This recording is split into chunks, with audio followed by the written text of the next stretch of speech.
శ్రీ మహాగణాధిపతయే నమః, శ్రీమాత్రే నమః. మాచిరాజు భక్తి ప్రేక్షకులందరికీ నమస్కారం. ఈనాటి దినఫలం కార్యక్రమంలో ముందుగా నేటి పంచాంగ వివరాలు పరిశీలిద్దాం.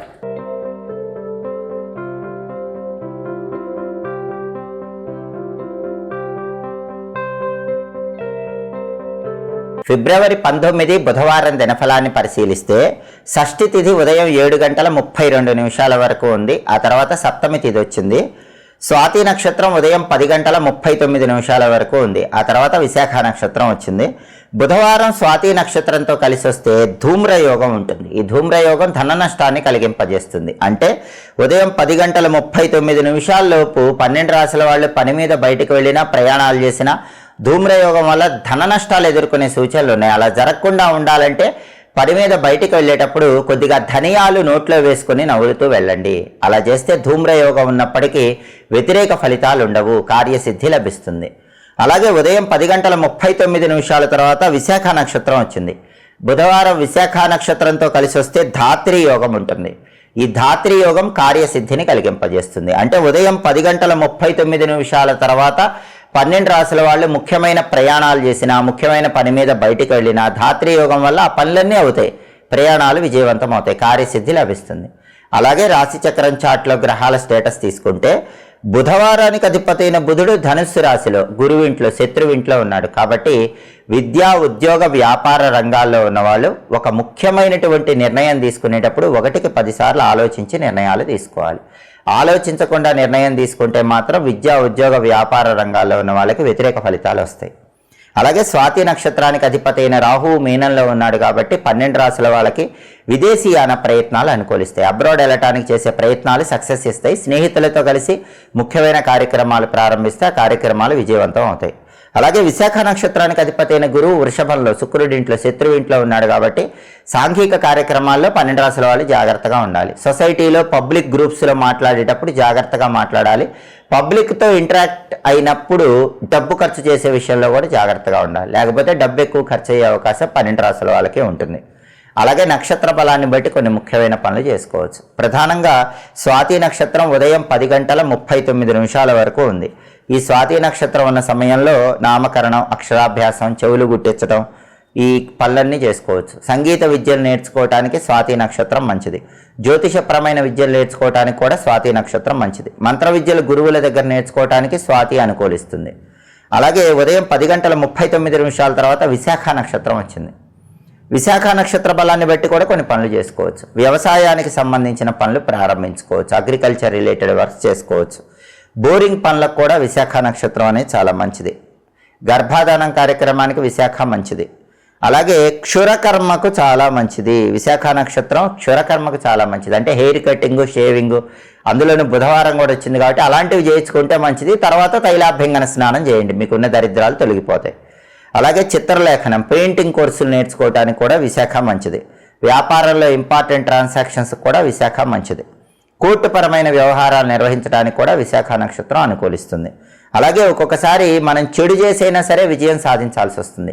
అలా చెడు చేసైనా విజయం సాధించడానికి చేసే ప్రయత్నాలకు విశాఖ నక్షత్రం అనుకూలిస్తుంది. కాబట్టి నక్షత్ర బలాన్ని బట్టి ఈ ముఖ్యమైన పనులన్నీ చేసుకోవచ్చు. అలాగే ఈనాటి దినఫలం కార్యక్రమంలో 12 రాశుల వాళ్ళ రాశి ఫలితాలు ఏ విధంగా ఉన్నాయో ఇప్పుడు మనం పరిశీలిద్దాం. ముందుగా మేషరాశి. మేషరాశి వాళ్ళకి ఈరోజు భగవంతుడి విశేషమైన అనుగ్రహము, గురుబలము ఉండటం వల్ల తలపెట్టిన పనులన్నీ కూడా దిగ్విజయంగా పూర్తి చేసుకోగలుగుతారు. అలాగే దూర ప్రాంతాలకు ప్రయాణాలు చేస్తారు. ప్రయాణాల వల్ల విశేషమైన ప్రయోజనాలు అందిపుచ్చుకుంటారు. తదుపరి వృషభ రాశి. వృషభ రాశి వాళ్ళకి ఈరోజు ప్రధానంగా ఏ పని ప్రారంభించినా కూడా కొన్ని విఘ్నాలు ఎదురయ్యే సూచనలు ఉన్నాయి. మనోధైర్యంతో విఘ్ననాయకుడైన గణపతిని స్మరించుకొని ముందడుగు వేస్తే విఘ్నాలు తొలగిపోతాయి. అలాగే వాహన ప్రమాదాలు సంభవించే సూచనలు ఉన్నాయి. వృషభ రాశి వాళ్ళు తస్మాత్ జాగ్రత్త. దుర్గాదేవికి పూజ చేసిన కుంకుమ బొట్టు, ఆంజనేయ స్వామికి పూజ చేసిన సింధూరం బొట్టు ఏదో ఒకటి పెట్టుకొని వెల్లుల్లిపాయ రెబ్బ దగ్గర ఉంచుకొని ప్రయాణాలు చేయండి. లేకపోతే వాహనాల మీద వెళ్ళే వాళ్ళకి కొద్దిగా ఏదైనా దెబ్బలు తగిలే అవకాశం వృషభ రాశి వాళ్ళకి కనిపిస్తుంది. కొంచెం అప్రమత్తంగా ప్రయాణాలు చేసుకోండి.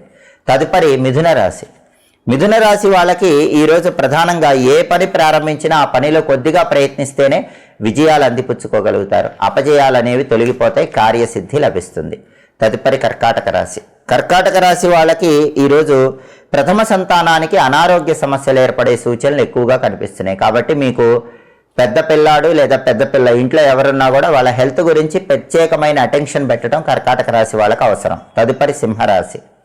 సింహరాశి వాళ్ళకి ఈరోజు ప్రతి పనిలో కూడా అనుకూల ఫలితాలు ఉంటాయి, వ్యతిరేక ఫలితాలు అనేవి తొలగిపోతాయి. ఆర్థిక, ఆరోగ్య, కుటుంబ వ్యవహారాల్లో చక్కటి సానుకూల ఫలితాలు కనిపిస్తే కార్యసిద్ధి లభిస్తుంది. తదుపరి కన్యారాశి. కన్యారాశి వాళ్ళకి ఈరోజు దూర ప్రాంతాలకు ప్రయాణాలు చేసేటప్పుడు కొన్ని ఆటంకాలు ఎదురయ్యే సూచనలు ఎక్కువగా కనిపిస్తున్నాయి. అయినప్పటికీ మనోధైర్యంతో, ఆత్మవిశ్వాసంతో ఆటంకాలు అధిగమించగలుగుతారు. విఘ్న నాయకుడైన గణపతి అనుగ్రహం వల్ల కార్యసిద్ధిని కన్యారాశి వాళ్ళు పొందగలుగుతారు. తదుపరి తులారాశి. తులారాశి వాళ్ళకి ఈరోజు రాజకీయ పరమైన వ్యవహారాల్లో విజయాలు అందిపుచ్చుకోగలుగుతారు. సాంఘిక వ్యవహారాల్లో అపజయం అనేది ఉండదు, తిరుగులేని విజయాలు పొందగలుగుతారు. కాబట్టి పబ్లిక్ రిలేటెడ్ రంగాల్లో సక్సెస్ సాధించే యోగం తులారాశి వాళ్ళకి ఎక్కువగా కనిపిస్తోంది. తదుపరి వృశ్చిక రాశి. వృశ్చిక రాశి వాళ్ళకి ఈరోజు కుటుంబ పరంగా శుభ కార్యక్రమాలు నిర్వహించే యోగం ఎక్కువగా కనిపిస్తుంది. శుభ కార్యక్రమ నిమిత్తమై ధనం కోసం ప్రయత్నిస్తే ఆ ధనం కూడా లభించే సూచనలు వృశ్చిక రాశి వాళ్ళకి ఎక్కువగా కనిపిస్తున్నాయి. తదుపరి ధనుస్సు రాశి. ధనుస్సు రాశి వాళ్ళకి ఈరోజు ప్రధానంగా కుటుంబ సంబంధమైనటువంటి వ్యవహారాల్లో రుణబాధల వల్ల ఇబ్బందులు పడుతున్నట్లయితే అవన్నీ కూడా తొలగిపోతాయి. ఈరోజు ధనుస్సు రాశి వాళ్ళకి రుణ సంబంధ వ్యవహారాల్లో అన్ని వ్యతిరేకతలు తొలగిపోయి అనుకూల ఫలితాలు అందిపుచ్చుకోగలుగుతారు. అలాగే ధనుస్సు రాశి వాళ్ళకి సంతాన పరంగా మంచి పురోభివృద్ధి ఏర్పడుతుంది. ధనుస్సు రాశి వాళ్ళ సంతానం జీవితంలో అత్యుత్తమ స్థాయిలో ఎదగటానికి ఈరోజు అవకాశాలు ఎక్కువగా కనిపిస్తున్నాయి. అలాగే శారీరకంగా ఉన్న అనారోగ్య సమస్యలు కూడా ధనుస్సు రాశి వాళ్ళకి తొలగిపోతాయి. ఆరోగ్య ప్రాప్తిని అందిపుచ్చుకోగలుగుతారు. తదుపరి మకర రాశి. మకర రాశి వాళ్ళకి ఈరోజు అప్పుల సమస్యల నుంచి బయటపడటానికి చేసే ప్రయత్నాలు చక్కగా అనుకూలిస్తాయి. ఏదో ఒక విధంగా ధనం కలిసి వచ్చి అప్పుల బాధల నుంచి బయటపడతారు. కుటుంబంలో అందరూ కూడా రుణ బాధలు తీరిపోవటం వల్ల మకర రాశి వాళ్ళు ఆనందాన్ని పొందగలుగుతూ ఉంటారు. తదుపరి కుంభరాశి. కుంభరాశి వాళ్ళకి ఈరోజు చాలా వరకు సమస్యలు అనేవి నివారింపబడుతూ ఉంటాయి. పెద్ద పెద్ద సమస్యలన్నిటికీ కూడా చక్కటి పరిష్కార మార్గాలు కనిపిస్తూ ఉంటాయి. ప్రతి పనిలో కూడా వ్యతిరేకతలు తొలగిపోయి అనుకూల ఫలితాలు కుంభరాశి వాళ్ళు అందిపుచ్చుకోగలుగుతారు. తదుపరి మీనరాశి. మీనరాశి వాళ్ళకి ఈరోజు విద్యారంగంలో పూర్తిగా అనుకూల ఫలితాలు కనిపిస్తున్నాయి, వ్యతిరేక ఫలితాలు తొలగిపోతున్నాయి. మీనరాశి విద్యార్థులకి అద్భుతమైన ఫలితాలు కనిపిస్తున్నాయి. కాంపిటేటివ్ ఎగ్జామ్స్లో సక్సెస్ అవుతారు. కావలసిన స్కూళ్లలో కానీ కావలసిన కాలేజీల్లో కానీ సీటు పొందే యోగం మీనరాశి వాళ్ళకు బ్రహ్మాండంగా కనిపిస్తుంది. 12 రాశుల వాళ్ళు అనుకున్న పనులు అనుకున్నట్లు దిగ్విజయంగా పూర్తి కావాలంటే బుధవారం కాబట్టి ఓం గూం హేరంబాయ నమః అనే గణపతి మంత్రాన్ని 21 సార్లు చదువుకొని వెళితే గణపతి అనుగ్రహం వల్ల వృత్తి, ఉద్యోగ, వ్యాపార రంగాల్లో రాణించవచ్చు. అనుకున్న పనులు అనుకున్నట్లు పూర్తి చేసుకోవచ్చు. ఓం గూం హేరంబాయ నమః ఈ మంత్రం అద్భుతమైన శుభ ఫలితాలు 12 రాశుల వాళ్ళకి కలిగింపజేస్తుంది. అలాగే బుధవారం కాబట్టి ఉదయం 6 నుంచి 7 మధ్యలో, మధ్యాహ్నం 1 నుంచి 2 మధ్యలో, రాత్రి 8 నుంచి 9 మధ్యలో బుధవారం ఉంటుంది. ఈ బుధవారం ఉన్న సమయంలో వ్యాపారానికి సంబంధించిన ముఖ్యమైన నిర్ణయాలు తీసుకోవచ్చు, ముఖ్యమైన పనులు చేసుకోవచ్చు. అలాగే కొత్తగా కన్స్ట్రక్షన్స్ లాంటివి కూడా బుధవారంలో చేసుకుంటే మంచిది. ముఖ్యమైన ప్రయాణాలు చేయటం ద్వారా లాభాలు పొందడానికి బుధవారం అనుకూలిస్తుంది. గణిత విద్యలు నేర్చుకోవడానికి, జ్యోతిష విద్యలు నేర్చుకోవడానికి బుధవారం అనుకూలిస్తుంది. రాయబారాలకు కూడా బుధవారం మంచిది. బంగారం వ్యాపారం, వస్త్ర వ్యాపారం ప్రారంభించడానికి, దాని ద్వారా మంచి ప్రయోజనాలు అందిపుచ్చుకోవడానికి బుధవారం అనుకూలిస్తుంది. హోరాకాలాన్ని బట్టి ఈ పనులు చేసుకుంటే విశేషమైన శుభ ఫలితాలు సిద్ధింపజేసుకోవచ్చు. ఇవి ఈనాటి దినఫలం కార్యక్రమంలో ముఖ్యమైన అంశాలు. మళ్ళీ తదుపరి దినఫలం కార్యక్రమంలో తిరిగి కలుసుకుందాం. ప్రతిరోజు కూడా దినఫలాలలో 12 రాశుల వాళ్ళు రాశి ఫలితాలు తెలుసుకోవాలనుకుంటున్నారా? అయితే మాచిరాజు భక్తి ఛానల్ తప్పకుండా చూడండి. మా వీడియోస్ మీకు నచ్చినట్లయితే మా ఛానల్ని లైక్ చేయండి, కామెంట్ చేయండి. మా ఛానల్ వీడియోస్ 10 మంది మిత్రులకు షేర్ చేయండి. మా ఛానల్ని సబ్స్క్రైబ్ చేసుకోండి. పక్కన ఉన్న బెల్ సింబల్ నొక్కటం మాత్రం మర్చిపోకండి. సర్వే జనాః సుఖినో భవంతు. స్వస్తి.